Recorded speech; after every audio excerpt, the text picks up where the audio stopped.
পঞ্চায়ত নিৰ্বাচনৰ প্ৰাক মুহূৰ্তত টিংখাং সমষ্টিত উঠিছে যোগদানৰ জোৱাৰ। অসম চৰকাৰৰ মন্ত্ৰী তথা টিংখাং সমষ্টিৰ বিধায়ক বিমল বৰাৰ তৎপৰতাত বিজেপিত যোগদান কৰিছে সমষ্টিৰ কেইবা শতাধিক ব্যক্তিয়ে।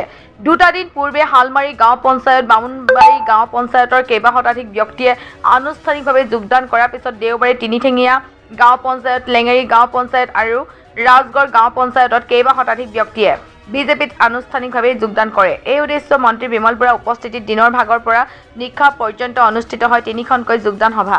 প্ৰধানমন্ত্ৰী নৰেন্দ্ৰ মোদীৰ মাৰ্গদৰ্শনেৰে মুখ্যমন্ত্ৰী ডক্টৰ হিমন্ত বিশ্ব শৰ্মাই ৰাজ্যখন গতিশীলতাৰে পৰিচালনা কৰাৰ বাবে ভাৰতীয় জনতা পাৰ্টিৰ প্ৰতি আকৃষ্ট হয় বিভিন্ন দল, সংগঠন আৰু ৰাজনৈতিক দলৰ নেতাকৰ্মীকে ধৰি সমষ্টিৰ কেইবা শতাধিক ব্যক্তিয়ে বিজেপিত যোগদান কৰে বুলি কয় মন্ত্ৰীগৰাকীয়ে।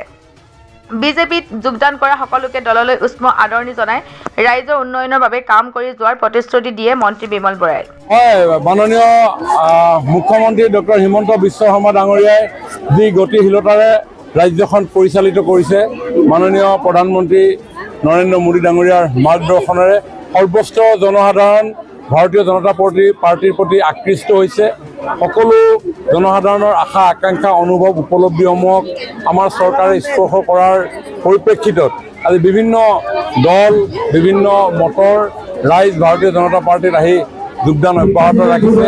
আমাক ৰাইজৰ ওচৰলৈ মাতিছে আৰু আমিও আহি সকলোকে অতি আনন্দৰে সকলোকে আঁকোৱালি লৈ আমি আৰু আগন্তুক দিনত এখন শক্তিশালী সমৃদ্ধিশালী ৰাষ্ট্ৰ নিৰ্মাণৰ কাৰণে আমি কাম কৰিবৰ কাৰণে প্ৰয়াস কৰিছোঁ। ইয়াতে বিভিন্ন ধৰণৰ দল আহিছে।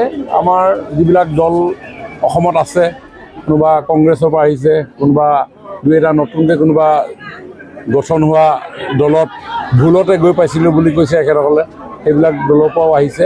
গতিকে খুব ভাল এটা পৰিৱেশ। এইটো কাম কৰিম, ৰাইজৰ কাৰণে আমি কাম কৰিম। ৰাইজৰ কাৰণে কৰিবৰ কাৰণে আমাৰ যিসমূহ চৰকাৰৰ বিভিন্ন বিভাগ আঁচনি আছে সকলোবিলাক আমি কৰি ৰাইজৰ উন্নয়নৰ কাৰণে কাম কৰি যাম।